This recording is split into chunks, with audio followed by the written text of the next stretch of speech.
इधर सीहोर में निजी कॉलेज में हनुमान चालीसा पर विवाद के मामले में अब हनुमान चालीसा पढ़ने पर जुर्माना लगाया जाएगा।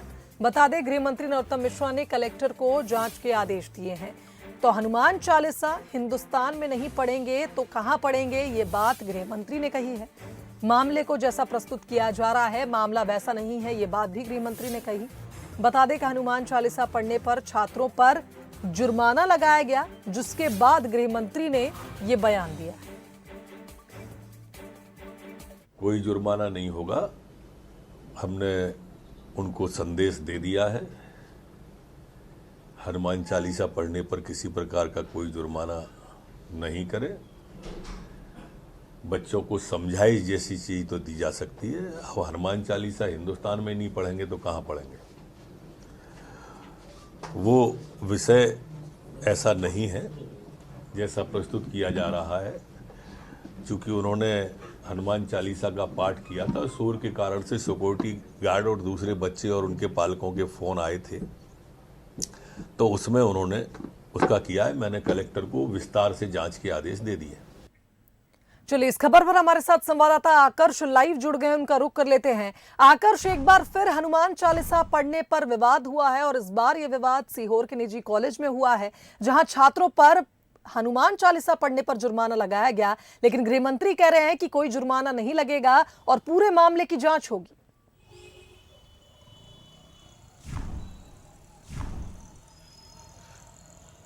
जी शिवांगी, आपने सही कहा, हनुमान चालीसा को लेकर एक बार फिर विवाद शुरू हो गया है। जिस तरीके से सीहोर जिले में एक निजी कॉलेज है, वहां पर जो बॉयज़ हॉस्टल है, उसमें करीब 20 छात्रों ने बीते दिनों हनुमान चालीसा का पाठ किया था। उसी को लेकर दूसरे वर्ग के जो छात्र हैं, उन्होंने मामले की शिकायत जो कॉलेज प्रबंधन है उससे की थी। उसके बाद करीब 20 छात्रों में से 7 जो छात्र हैं उनको चिन्हित किया गया और उन पर 5-5 हज़ार रुपए की फाइन की कार्रवाई की गई। लेकिन मामले ने तूल जब पकड़ा, जब छात्रों ने इस चीज़ का विरोध किया और ये पूरा मामला मीडिया तक पहुंचा। आखिरकार जब पूरा मामला सरकार तक पहुंचा तो प्रदेश के जो गृह मंत्री हैं उन्होंने पूरे मामले पर सख्ती दिखाई। उन्होंने कहा कि कॉलेज प्रबंधन से बात हुई है कि इस तरीके से कोई फाइन नहीं लगाया जाएगा और साथ में कलेक्टर को निर्देश भी दिए हैं कि पूरे मामले की जाँच की जाए और रिपोर्ट सौंपी जाए। साथ में स्पष्ट भी कहा है कि हनुमान चालीसा का पाठ यदि हिंदुस्तान में नहीं पढ़ेंगे तो कहाँ पढ़ेंगे। लेकिन एक चीज़ भी उन्होंने बोली है कि जो छात्रों ने जिस तरीके से यदि कैंपस में पढ़ा है जो नहीं पढ़ा जाना था तो उसको लेकर उनको समझाइश दी जा सकती थी। इस तरीके से सख्त कार्रवाई नहीं करनी थी।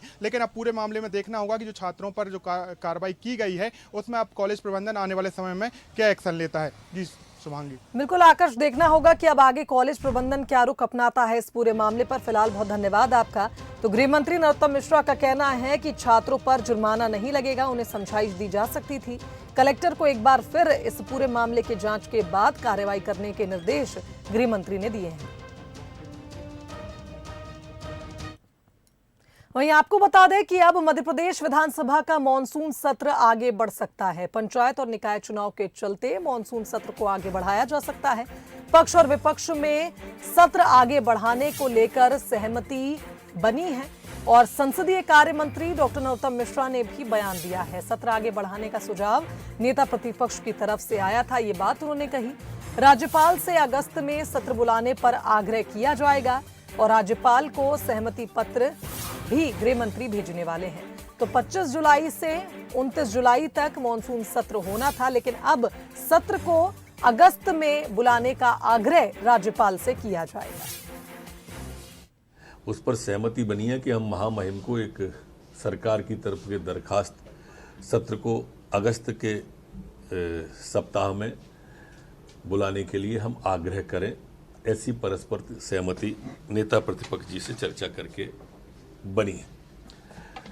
इसमें जो सहमति है उसका पत्र हम माननीय महामहिम जी के पास में सत्र को आगे बढ़ाने के लिए करेंगे।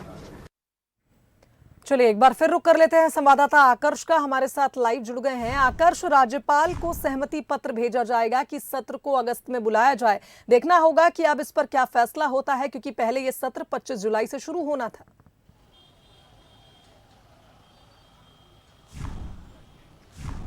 शुभांगी, हम पूर्व से ही देख रहे हैं, जब से राष्ट्रपति चुनाव की तारीखों का ऐलान हुआ था तभी से ही कई राजनीतिक दल के जो नेता हैं वो बोल चुके थे कि इस बार मानसून सत्र को जो है आगे बढ़ाना चाहिए, क्योंकि प्रदेश में जो है नगरीय निकाय के चुनाव भी हैं और साथ में राष्ट्रपति चुनाव को लेकर भी वोटिंग होना है। और यही कारण है कि दोनों ही पार्टी, जो प्रमुख पार्टी हैं, उनके जो नेता हैं, चाहे हम संसदीय कार्य मंत्री डॉक्टर नरोत्तम मिश्रा की बात करें, नेता प्रतिपक्ष गोविंद सिंह, दोनों ने ही आपस में चर्चा की और ये सहमति बनी है कि मानसून सत्र को आगे बढ़ाना चाहिए। जो 25 से 29 जुलाई तक 5 दिवसीय जो मानसून सत्र बुलाया गया था, उसी दौरान ये चुनाव है। यही कारण है कि सहमति बनाते हुए राज्यपाल जो महामहिम है मंगू भाई पटेल, उनको सहमति पत्र भेजा जाएगा। उनसे आग्रह किया जाएगा कि प्रदेश में अभी जो 2 चुनाव होने वाले हैं, उनके चलते ये जो सत्र है उसको अगस्त तक के लिए बढ़ा दिया जाए। हालांकि अभी सहमति पत्र भेजा नहीं गया है, जल्द सहमति जरूर दोनों पार्टियों में बन चुकी है, लेकिन सहमति पत्र जल्द ही राज्यपाल को भेजा जाएगा। उसके बाद आगामी डेटों का ऐलान होगा। शुभांगी। बिल्कुल आकाश, धन्यवाद आपका तमाम जानकारी के लिए। तो अब